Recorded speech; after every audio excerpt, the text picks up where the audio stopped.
Hello दोस्तों, स्वागत है आप सभी का हमारे इस चैनल पर। दोस्तों, हम लोग बीए फर्स्ट सेमेस्टर की पॉलिटिकल साइंस पढ़ रहे थे और इसमें हमारा यूनिट 2 चल रहा था। यूनिट 2 में लास्ट टॉपिक था नागरिकता, जो हम लोग पढ़ रहे थे। और नागरिकता पर भी एक वीडियो आ चुका है, उसमें हम लोगों ने नागरिकता क्या है, उसका महत्व क्या है, विदेशियों को कौन कौन से नागरिक अधिकार प्राप्त हैं और भारतीयों को कौन कौन से नागरिक अधिकार प्राप्त हैं, इस बारे में हम लोगों ने बात किया था। और हम लोगों ने बात किया था कि 26 जनवरी 1950 को जब हमारा संविधान लागू हुआ तो उस समय कौन कौन से लोग भारतीय नागरिक माने गए। तो इस बारे में हम लोगों ने बात कर लिया है। आज एक बहुत ही इम्पोर्टेंट टॉपिक हम लोग पढ़ेंगे। 1955 का जो कानून आया था नागरिकता से संबंधित, उसके बारे में पढ़ने वाले हैं। नागरिकता अधिनियम 1955, उसमें भी कुछ बातें बताई गई हैं कि कैसे हम भारतीय नागरिकता ले सकते हैं और कैसे उसका त्याग कर सकते हैं, यानी अर्जन कैसे कर सकते हैं। अर्जन का मतलब ग्रहण करना, यानी भारतीय नागरिकता कैसे मिलती है और कैसे छीनी जा सकती है या कैसे उसका त्याग किया जा सकता है। ये सारी चीज़ें उसमें लिखी हुई हैं उस कानून में, तो उसको हम लोग पढ़ेंगे, बहुत ही इम्पोर्टेंट है।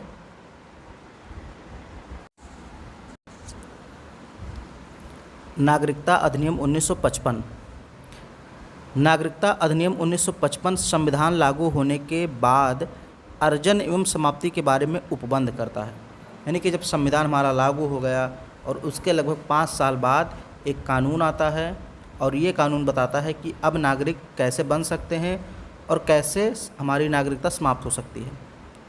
इस अधिनियम को अब तक 8 बार संशोधित किया जा चुका है। ये संशोधन इस प्रकार है, यानी इसमें कई बार संशोधन किया गया है। ये देखिए, 1957 में, 1960 में, 1985 में, 86 में, 92 में, 2003 में, 5 में, 15 में संशोधन किए जा चुके हैं। ये जो हमारा CAA इसी को बोलते हैं, सिटीजनशिप अमेंडमेंट एक्ट।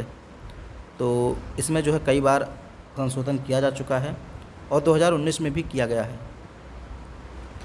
लेकिन मूल रूप से नागरिकता अधिनियम 1955 ने भी राष्ट्रमंडल में नागरिकता प्रदान की है, लेकिन इस प्रावधान को नागरिकता अधिनियम 2003 के द्वारा निरस्त कर दिया गया है। अब यहाँ पे देखिए, ये सारी चीज़ें आपको ध्यान में नहीं देनी है, इतना आपको नहीं याद रखना है कि ये सब क्या है। आपको नागरिकता का अर्जन पढ़ना है, इम्पॉर्टेंट है। भाई, नागरिकता हम कैसे प्राप्त कर सकते हैं, ये अधिनियम क्या कहता है नागरिकता अर्जन से संबंधित चीज़ों के बारे में। सबसे पहले हम लोग बात करेंगे नागरिकता का अर्जन। अर्जन का मतलब प्राप्त करना। तो नागरिकता अधिनियम 1955 नागरिकता प्राप्त करने की 5 शर्तें बताता है, जैसे जन्म, वंशानुगत, पंजीकरण, प्राकृतिक एवं क्षेत्र समाविष्ट के आधार पर। तो ये चीज़ याद रखना है, नागरिकता अधिनियम 1955 के अनुसार हम कितने तरीक़ों से नागरिकता प्राप्त कर सकते हैं? 5 तरीक़ों से। एक पहला हो गया जन्म के आधार पर हम नागरिकता प्राप्त कर सकते हैं। दूसरा वंशानुगत, इसके आधार पर भी। तीसरा पंजीकरण करा करके नागरिकता प्राप्त कर सकते हैं। चौथा प्राकृतिक तरीके से, एवं 5वां जो है वो क्षेत्र समाविष्ट करने पर। अब ये क्या है, एक एक चीज़ हम लोग इसको डिटेल में पढ़ेंगे। सबसे पहले जन्म से नागरिकता कैसे मिलती, इसको हम लोग देखते हैं। जन्म से भारत में 26 जनवरी 1950 को या उसके बाद, ध्यान दीजिए, 26 जनवरी 1950 को या उसके बाद, परंतु 1 जुलाई 1947 से पूर्व जन्मा व्यक्ति अपने माता पिता के जन्म की राष्ट्रीयता के बावजूद भारत का नागरिक होगा। ये जन्म से बताया जा रहा है। बहुत ध्यान से पढ़ना है क्योंकि इसमें डेट वगैरह बहुत ज़्यादा हैं, तो इसको ध्यान से पढ़ना पड़ेगा। अगर आपका जन्म भारत में होता है कब? 26 जनवरी 1950 को, यानी जब संविधान लागू हुआ, या उसके बाद, परंतु 1 जुलाई 1947 से पूर्व जन्मा व्यक्ति भी अपने माता पिता के जन्म की राष्ट्रीयता के बावजूद भारत का नागरिक होगा। ये चीज़ आपको समझ में आ गई होगी।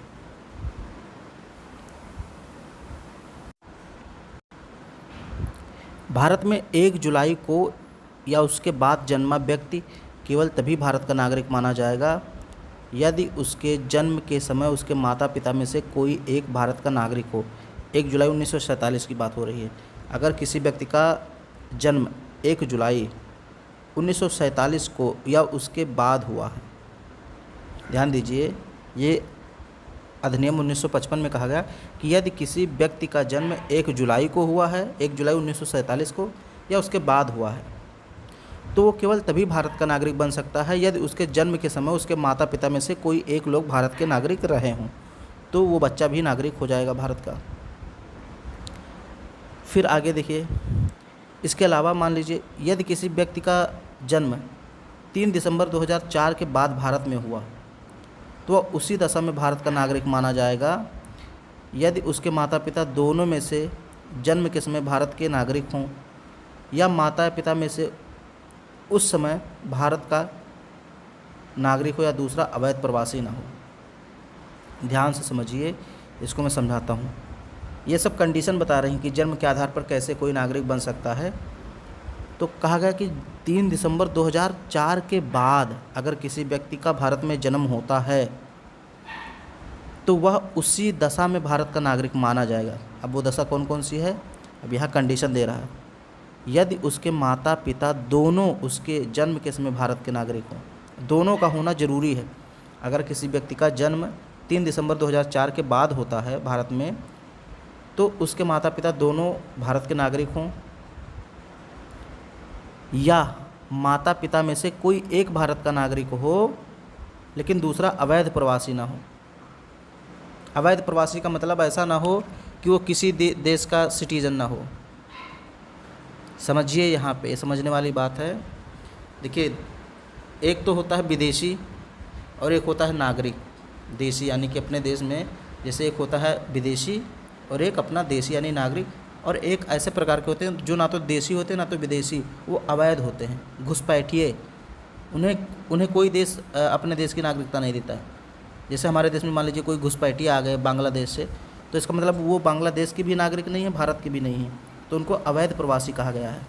तो वही चीज़ यहाँ पे कहा गया है कि या तो भाई उसके माता पिता दोनों नागरिक हों तो वो बच्चा जो है भारत का नागरिक माना जाएगा। अगर मान लो माता पिता में से कोई एक नागरिक है भारत का लेकिन दूसरा अवैध प्रवासी ना हो, भले ही विदेशी हो, दूसरे देश का नागरिक हो लेकिन अवैध प्रवासी ना हो, तब भी उस बच्चे को नागरिकता दी जा सकती है यदि उसका जन्म 3 दिसंबर 2004 के बाद हुआ है। तो ये इतनी कंडीशन बताई गई। अब देखिए, भारत में पदस्थ विदेशी राजनयिक एवं शत्रु देश के बच्चों को भारत की नागरिकता अर्जन करने का अधिकार नहीं है। इसका मतलब ये है कि भारत में मान लीजिए कोई विदेशी है, विदेशी राजनयिक, कोई राजदूत है हमारे यहाँ विदेशी, या फिर कोई शत्रु देश का बच्चा है, तो उसको नागरिकता हम लोग नहीं दे सकते। तो ये हो गया पहले जन्म के आधार पे। इसमें कुछ डेट वगैरह आपको याद रखना है, 26 जनवरी 1950, 1 जुलाई 1947 और फिर 3 दिसंबर 2004, ये सारी चीज़ें याद रखनी। अब वंश के आधार पे हम लोग देखते हैं कैसे नागरिकता दी जाती है। अभी तक हम लोगों ने देखा जन्म के आधार पे, अब वंश के आधार पे। कोई व्यक्ति जिसका जन्म 26 जनवरी 1950 को या उसके बाद परंतु 10 दिसंबर 1992 से पूर्व भारत के बाहर हुआ हो। अब यहाँ भारत में बात नहीं हो रही कि उसका जन्म भारत में हुआ है कि नहीं, यहाँ बात हो रही है कि अगर कोई ऐसा व्यक्ति है जिसका जन्म भारत के बाहर होता है, लेकिन डेट क्या दी हुई है, 26 जनवरी 1950 को या उसके बाद, परंतु 10 दिसंबर 1992 से पूर्व अगर भारत के बाहर कोई बच्चा जन्मा है तो वंश के आधार पर वह भारत का नागरिक बन सकता है यदि उसके जन्म के समय उसका पिता भारतीय नागरिक हो। मतलब जन्म के समय उसका पिता का भारतीय नागरिक होना जरूरी है, माता का नहीं, पिता का। यहाँ स्पष्ट लिख दिया गया है 26 जनवरी 1950 को या उसके बाद, परंतु 10 दिसंबर 1992 से पूर्व पहले अगर किसी बच्चे का जन्म भारत के बाहर होता है तो भी भारत का नागरिक माना जाएगा, बन सकता है वो भारत का नागरिक, लेकिन एक कंडीशन रख दी गई कि उसका पिता भारतीय नागरिक होना चाहिए तभी। फिर देखिए, अब ये तो 10 दिसंबर 1992 से पहले की बात हो गई, पूर्व की। अब मान लीजिए 10 दिसंबर 19 को या उसके बाद अगर किसी का जन्म होता है तो उसके साथ क्या कंडीशन होनी चाहिए। 10 दिसंबर 1992 को या उसके बाद यदि किसी व्यक्ति का जन्म देश के बाहर हुआ तो वह तभी भारत का नागरिक बन सकता है यदि उसके जन्म के समय उसके माता पिता में से कोई एक भारत का नागरिक हो। अभी तक क्या था, इस वाले में कंडीशन में यह था कि पिता का भारतीय नागरिक होना जरूरी था। अगर 26 जनवरी 1950 से 10 दिसंबर 1952 के बीच अगर किसी का जन्म होता है तो पिता का नागरिक होना जरूरी था। लेकिन यहाँ क्या कहा गया कि पिता या माता में से कोई एक भारत का नागरिक हो तब भी बच्चा नागरिक बन सकता है। अगर 10 दिसंबर 1992 को या उसके बाद किसी बच्चे का जन्म भारत के बाहर होता है, विदेशों में होता है, इंग्लैंड, फ्रांस, रूस में होता है, अमेरिका, कहीं भी होता है, लेकिन उसके माता पिता में से कोई भी एक भारत का नागरिक है तो बच्चा भी भारत का नागरिक बन जाएगा। फिर अगली कंडीशन क्या देखिए, 3 दिसंबर 2004 के बाद भारत से बाहर जन्मा कोई व्यक्ति वंश के आधार पर भारत का नागरिक बन सकता है। देखिए, अच्छा इसमें ध्यान दीजिए थोड़ा सा, फिर से पढ़ता हूँ। 3 दिसंबर 2004 के बाद भारत से बाहर जन्मा कोई व्यक्ति जिसका जन्म भारत से बाहर हुआ है, कब? 3 दिसंबर 2004 के बाद, तो वो वंश के आधार पर भारत का नागरिक नहीं हो सकता यदि उसके जन्म के 1 वर्ष के भीतर भारतीय काउंसुलेट में उसके जन्म का पंजीकरण ना कराया गया हो अथवा केंद्र सरकार की सहमति से उक्त अवधि के बाद पंजीकरण ना कराया गया हो। सीधा सा बात मैं आपको समझाता हूँ। मान लीजिए 3 दिसंबर 2004 के बाद किसी बच्चे का जन्म भारत के बाहर होता है, विदेशों में होता है, 3 दिसंबर 2004 के बाद, तो वो भारत का नागरिक बन सकता है यदि विदेशों में जो भारतीय राजदूतावास होता है वहाँ पे उसका पंजीकरण 1 साल से पहले करा लिया जाए। यानी 1 साल के भीतर उसका अगर पंजीकरण करा लिया जाए उस बच्चे का वहीं विदेश में ही, तो भारत का नागरिक बन सकता है। वही चीज़ यहाँ पे कहा जा रहा है। लेकिन अगर नहीं कराते हैं, 1 साल टाइम बीत जाता है, तो मान लो केंद्र सरकार सहमति देती है, कुछ और टाइम देती है, कुछ अवधि और देती है कि 6 महीने, 1 महीने, 2 महीने की अवधि और देती है, उसमें आप पंजीकरण करा लीजिए। अगर उसमें भी नहीं करा पाते तो आप भारत के नागरिक नहीं बन सकते। ये सब उनके लिए है जो भारत के बाहर जन्म लेते हैं। जैसे हर एक देश में दूतावास होता है, भारत के जो दूत होते हैं वो हर एक देश में रहते हैं, तो वहाँ जा कर के उस देश में आप पंजीकरण कराइए अपने बच्चे का, तो नागरिक बन सकते हैं। इस प्रकार के बच्चे का भारतीय काउंसुलेट का मतलब वही दूतावास में पंजीकरण कराते समय आवेदन पत्र में माता पिता को इस आशय का शपथ पत्र देना होगा कि उनके बच्चे के पास किसी अन्य देश का पासपोर्ट नहीं है। कहने का मतलब उसको बताना पड़ता है कि जो हमारा बच्चा है, जैसे जब आवेदन करने जाएंगे, पंजीकरण कराने जाएंगे, तो ये बताना पड़ता है कि जो हमारा बच्चा है वो किसी अन्य देश का नागरिक नहीं है, वो भारत की नागरिकता ही लेना चाहता है, उसके पास किसी अन्य देश का पासपोर्ट नहीं है।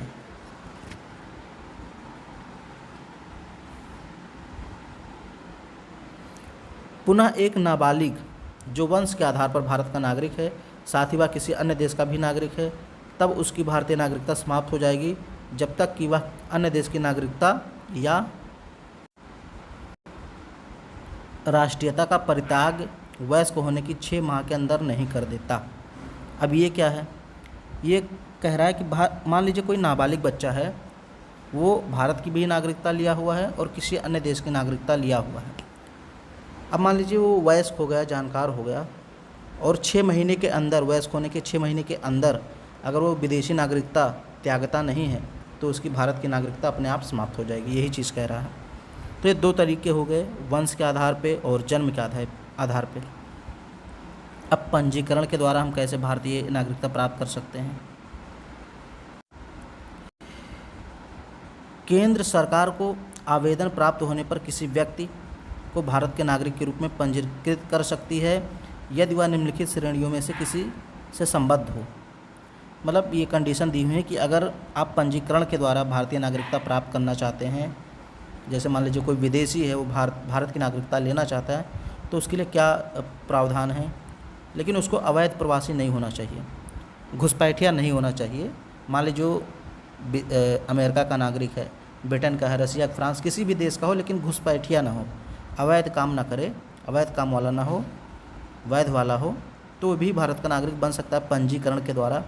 अब इसमें देखिए कंडीशन दिया हुआ है कैसे कैसे। पहला है का भारतीय मूल का व्यक्ति जो नागरिकता प्राप्ति का आवेदन देने से ठीक पूर्व 7 वर्ष भारत में रह चुका हो, तो वो भारत का नागरिक बन सकता है पंजीकरण के द्वारा। पहला कंडीशन बता दिया गया। भारतीय मूल का व्यक्ति उसको कहते हैं जिसके माता पिता या पूर्वज भारत में जन्मे हों या वो व्यक्ति भारत में जन्मा हो। भारतीय मूल का व्यक्ति कौन होता है? जो भारत में जन्मा हो या जिसके माता पिता दादी दादा भारत में जन्मे हों, लेकिन मान लीजिए वो लोग चले गए विदेशों में और विदेशी नागरिकता ले लिए, वहाँ रह रहे हैं, जैसे ब्रिटेन की नागरिकता ले लिए, लेकिन अब वो वहाँ की नागरिकता छोड़ के भारत में आना चाहते हैं, तो उनके लिए जो है यहाँ पे कंडीशन बताया गया है कि नागरिकता प्राप्ति से पूर्व उनको भारत में 7 वर्ष रहना होगा, 7 वर्ष यहाँ बिताना होगा, मतलब इस देश को अपना समझना होगा। फिर मान लीजिए भारतीय मूल का वह व्यक्ति जो अविभाजित भारत के बाहर या किसी अन्य देश में अन्यत्र रह रहा हो। जैसे मान लीजिए भारतीय मूल का वही हो गया कि भाई जो जहाँ जन्म लिया हो या जिसके माता पिता दादी दादा में से कोई यहाँ जन्म लिया हो और वो अभी अविभाजित भारत के बाहर किसी अन्य देश में रह रहा हो। अविभाजित भारत कहने का मतलब, अब यहाँ ध्यान देना है, अविभाजित भारत के बाहर रह रहा हो या किसी अन्य देश में रह रहा हो। अविभाजित भारत यानी कि बांग्लादेश, पाकिस्तान, इन सब से बाहर रह रहा हो, क्योंकि ये सब पहले भारत में ही थे, इनमें ना रह रहा हो, इन सब से बाहर रह रहा हो, तो वो भी जो है यहाँ का नागरिक बन सकता है पंजीकरण के द्वारा। अगर कोई मान लीजिए कोई व्यक्ति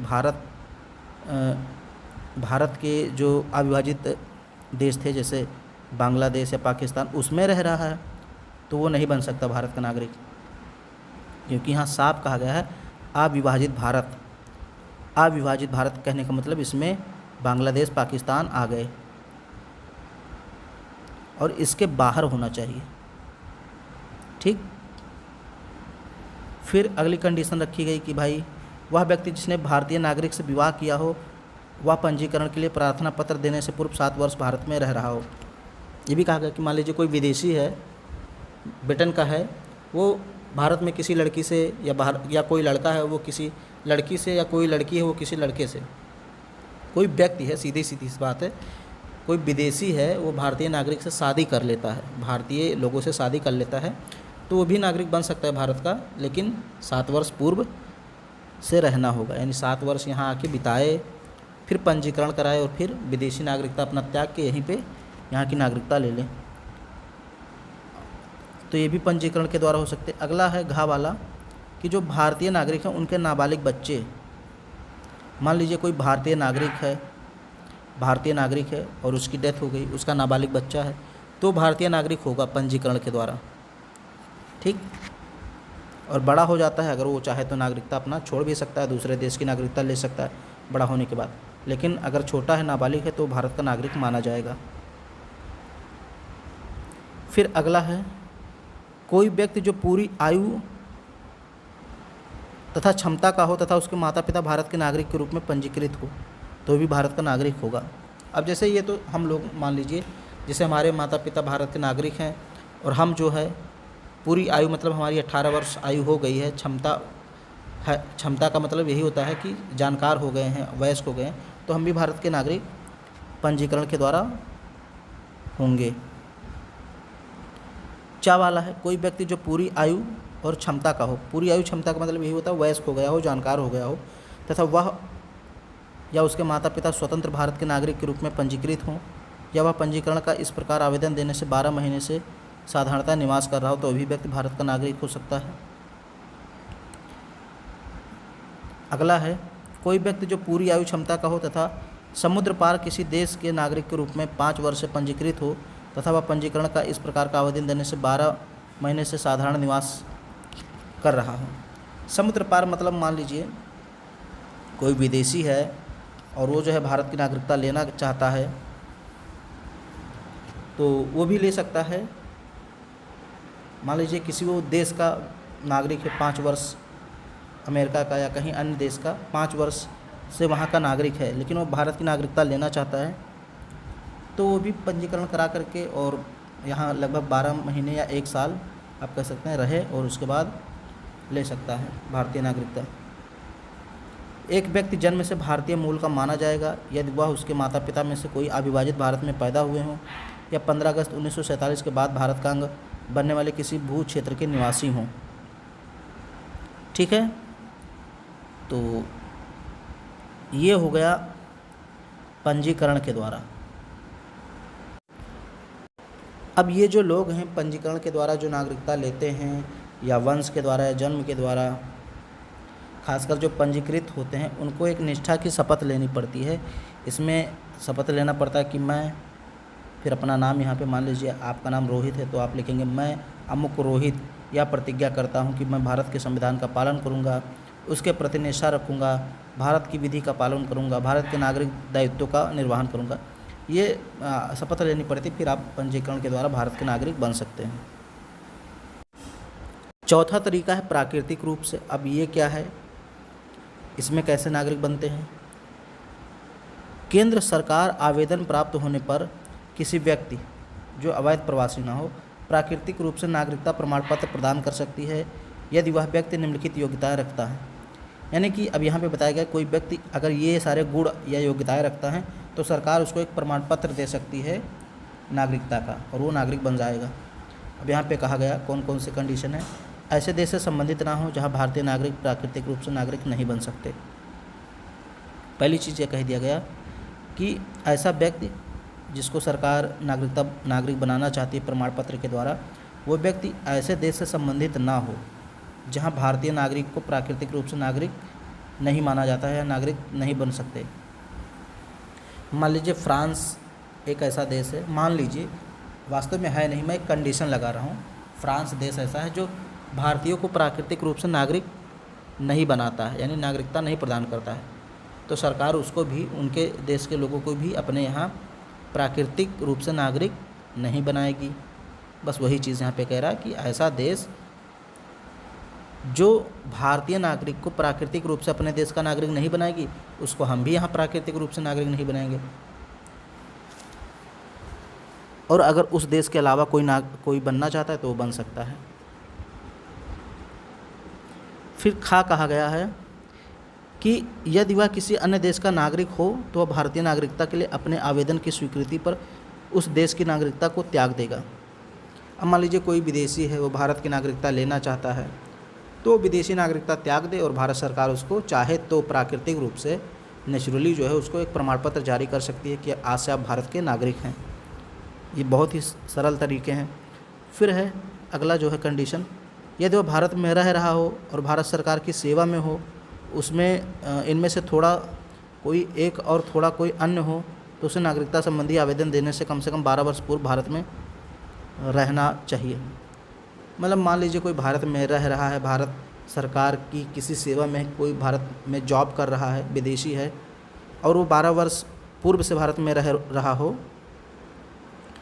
तो वो जो है सरकार चाहे तो उसको नागरिक अपने आप से बना सकती है। प्राकृतिक रूप से मतलब नेचुरली, कोई डॉक्यूमेंट वगैरह उसको जमा नहीं करना पड़ेगा आपको कि 7 वर्ष रहना है आपको, ऐसा कुछ भी नहीं होगा।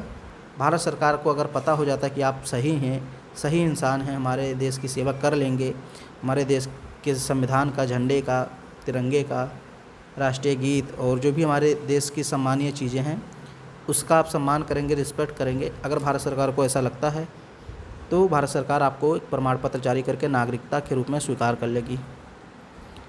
फिर है यदि 12 वर्ष माह की अवधि से 14 वर्ष पूर्व से वह भारत में रह रहा हो या भारत सरकार की सेवा में हो या इनमें थोड़ा एक में और थोड़ा अन्य में हो, तो कुल अवधि 11 वर्ष से कम नहीं होनी चाहिए। अब मान लीजिए कोई व्यक्ति 14 वर्ष पूर्व से भारत में रह रहा है तो भी वह भारत का नागरिक बन सकता है।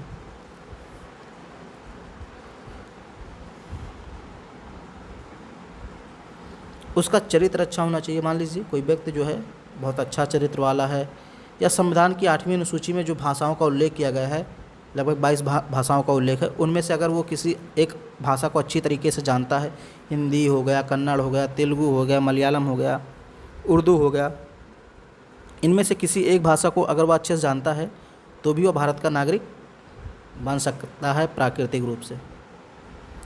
फिर कहा गया उसे प्राकृतिक रूप से नागरिकता का प्रमाण पत्र प्रदान किए जाने की स्थिति में वह भारत में रहने का इच्छुक हो, भारत सरकार सेवा या किसी अंतर्राष्ट्रीय संगठन में जिसका भारत सदस्य हो, तो ये कह रहा है कि वो भी व्यक्ति भारत का नागरिक प्राकृतिक रूप से बन सकता है और उसको भी प्रमाण पत्र दिया जा सकता है जो भारत में रहने के लिए बहुत लालायित है, इच्छुक है, उसका मन कर रहा है कि हम भारत में रहेंगे और भारत सरकार की सेवा करना चाहता है, या फिर किसी एक ऐसे अंतर्राष्ट्रीय संगठन में सेवा करना चाहता है, या हम वहाँ पे रह रहा है जिसका भारत सदस्य है। जैसे भारत बहुत सारे संगठनों का सदस्य है, जैसे क्वाड हो गया जिसमें 4 देश हैं, यूएनओ हो गया, बहुत सारे ऐसे हैं, WTO हो गया, WHO हो गया, ये ऐसे जितने संगठन हैं अंतर्राष्ट्रीय संगठन, इसका सदस्य भारत है। तो अगर उस अंतर्राष्ट्रीय संगठन में कोई व्यक्ति, कोई विदेशी नागरिक काम कर रहा है या भारत सरकार में काम करना चाह रहा है, तो क्या होगा कि भारत सरकार उसको प्रमाण पत्र जारी कर सकती है कि आप आइए भारतीय नागरिकता स्वीकार कर लीजिए, लेकिन एक कंडीशन रहेगी कि आप विदेशी नागरिकता पहले त्याग दीजिए। तब भारत में स्थापित किसी सोसाइटी या कंपनी या व्यक्तियों का निकाय हो, उसमें प्रवेश या उसे जारी रखें। तो ये भी कहा गया कि अगर मान लीजिए भारत में कोई सोसाइटी है, कोई कंपनी है या कोई संस्था है, अगर उसमें कोई व्यक्ति काम कर रहा है, प्रवेश लिया है, तो वो भी जो है भारत का नागरिक प्राकृतिक रूप से बन सकता है। हालांकि भारत सरकार उपरोक्त प्राकृतिक शर्तों के मामले में पर एक या सभी पर दावा हटा सकती है यदि व्यक्ति की विशेष सेवा विज्ञान, कला, दर्शन, साहित्य, विश्व शांति, मानवता से संबद्ध हो। इस प्रकार से नागरिक बने व्यक्ति, हर व्यक्ति को भारत के संविधान के प्रति निष्ठा की शपथ लेनी पड़ेगी। वही शपथ लेनी पड़ेगी कि मैं देश की सेवा करूंगा, झंडे तिरंगे का सम्मान करूंगा और कोई मतलब ऐसा गलत काम नहीं करूंगा जो भारतीय सरकार के विरुद्ध हो। तो ये शपथ लेनी पड़ती है। और यहाँ पे कहा गया कि जितने कंडीशन बताई गई हैं, सरकार चाहे तो उन सारे कंडीशन को हटा सकती है या किसी एक कंडीशन को हटा सकती है। अगर उसको लगता है कि व्यक्ति सच में विज्ञान के क्षेत्र में आगे है, दर्शन, कला, साहित्य या विश्व शांति में योगदान देना चाहता है, तो सरकार चाहे तो वो सारी कंडीशन हटा सकती है और उसको तुरंत जो है भारतीय नागरिक बना सकती है। अगला है क्षेत्र समाविष्टि के द्वारा। मैंने बताया 5 प्रकार की ऐसी व्यवस्थाएं हैं जिनके द्वारा भारत का नागरिक आदमी बन सकता है। तो 4 मैंने बता दिया, 4 तरीके। 5वां तरीका है क्षेत्र समाविष्टि, मतलब क्षेत्र का समाहित कर लेना, शामिल कर लेना। किसी विदेशी क्षेत्र द्वारा भारत का हिस्सा बनने पर भारत सरकार उस क्षेत्र से संबंधित विशेष व्यक्तियों को भारत का नागरिक घोषित कर सकती है। मान लीजिए कोई क्षेत्र है, विदेशी क्षेत्र है, जैसे पाकिस्तान का कोई इलाका है, बांग्लादेश का इलाका है, उसको हम लोग अपने देश में शामिल कर लेते हैं, तो जो है उस क्षेत्र के लोग भी भारत के नागरिक बन सकते हैं। ऐसे व्यक्ति उल्लिखित तारीख से भारत के नागरिक होते हैं। उदाहरण के लिए जैसे पौंडीचेरी भारत का हिस्सा बना जब, तो भारत सरकार ने नागरिकता आदेश 1962 जारी किया। यह आदेश नागरिकता अधिनियम 1955 के तहत जारी किया गया था। ओके। इसी प्रकार असम समझौते से आच्छादित व्यक्तियों के लिए नागरिकता का विशेष प्रावधान नागरिकता संशोधन अधिनियम 1985 असम समझौते आच्छादित व्यक्तियों की नागरिकता के लिए निम्नलिखित विशेषताएं प्रावधान करता है, निम्नलिखित विशेष प्रावधान करता है। कहने का मतलब यह है कि जैसे कोई विदेशी क्षेत्र है, जैसे सिक्किम पहले भारत में नहीं था, पांडिचेरी नहीं था, वहाँ पे जो है कि फ्रांसीसियों ने, और गोवा, दमन दीव, यहाँ सब भी पुर्तगालियों ने काफ़ी लंबे समय तक शासन किया। देश आज़ाद हो गया उसके बाद भी गोवा हो गया, दमन दीव हो गया, पांडिचेरी हो गया, सिक्किम भी बाद में भारत में शामिल हुआ। तो जब ये क्षेत्र शामिल होते हैं तो सरकार कोई ना कोई उससे संबंधित छोटा सा कानून बनाती है, एक अध्यादेश या अधिनियम पारित करती है और उन लोगों को शामिल कर लेती है, भारत का नागरिक घोषित कर देती है जो उस क्षेत्र में रहते हैं। अब इसमें प्रावधान किए गए हैं, जैसे भारतीय मूल के सभी व्यक्ति जो 1 जनवरी 1966 के पहले बांग्लादेश से असम आए और अपने प्रवेश के बाद से ही साधारणतः असम के निवासी हैं, उनको 1 जनवरी 1966 से भारत का नागरिक मान लिया जाएगा। ठीक। बांग्लादेश से कब आए? 1 जनवरी 1966 के पहले बांग्लादेश से वो असम में आ गए और वह तब से वो वहीं के निवासी हैं। तो उसी दिन से जो है उनको भारत का नागरिक मान लिया जाएगा। भारतीय मूल का प्रत्येक व्यक्ति जो 1 जनवरी 1966 को, अभी तक हम लोगों ने ऊपर बात किया 1 जनवरी 1966 से पहले आए थे, अब यहाँ बोल रहा है 1 जनवरी 1966 को या उसके बाद आए, लेकिन 25 मार्च 1971 से पहले बांग्लादेश से असम आए और अपने प्रवेश के समय से ही साधारणतः असम के निवासी हैं, जिसे विदेशी के रूप में पहचाना गया और स्वयं को निबंधित करना होगा। ऐसा निबंधित व्यक्ति भारत का नागरिक मान लिया जाएगा। सभी उद्देश्यों के लिए विदेशी के रूप में पहचाने जाने के बाद से 10 वर्षों की अवधि की समाप्ति तारीख के बीच, लेकिन इन 10 वर्षों के बीच की अवधि में उसे भारत के नागरिक के समान ही अधिकार होंगे, लेकिन मत देने का अधिकार नहीं होगा। ठीक, तो ये हो गया 5 तरीके 1955 का जो कानून था नागरिकता अधिनियम 1955, उसके तहत 5 तरीके हैं जिनके द्वारा हम भारतीय नागरिकता प्राप्त कर सकते हैं। मैंने डिटेल में पढ़ाया, इसको आप फिर से चाहें तो एक बार पढ़ सकते हैं। अब हम लोग आगे बात करेंगे नागरिकता की समाप्ति के बारे में कि नागरिकता समाप्त कैसे हो सकती है। वीडियो पसंद आए तो उसको लाइक कर दीजिए, चैनल को सब्सक्राइब कर लीजिए, अपने सभी दोस्तों में शेयर कर दीजिए।